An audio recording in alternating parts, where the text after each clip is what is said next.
যুক্তরাষ্ট্রের সঙ্গে আলোচনায় অংশ নিতে পাকিস্তানে পৌঁছেছেন ইরানের প্রতিনিধি দল।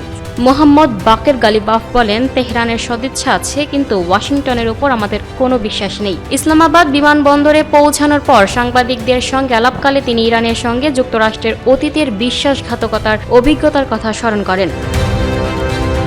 গালিবাফ বলেন, ইরানের সদিচ্ছা থাকার পরও 1 বছরের কম সময়ের মধ্যে আলোচনার মাঝপথে 2 বার তারা আমাদের উপর হামলা করেছে এবং অসংখ্য যুদ্ধাপরাধ করেছে।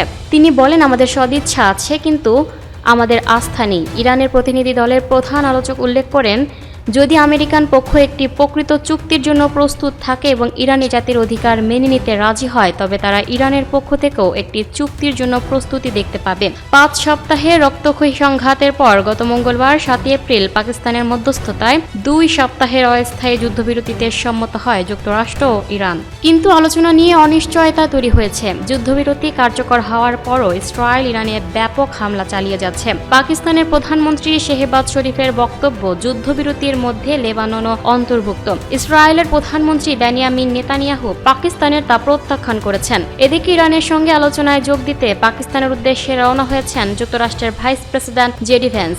তার নেতৃত্বে প্রেসিডেন্ট ডোনাল্ড ট্রাম্পের বিশেষ দূত স্টিভ উইটকফ ও ট্রাম্পের জামাতা জারেড কুশনার আলোচনায় অংশ নেবেন। Lucky Akter, up to date news, Dhaka.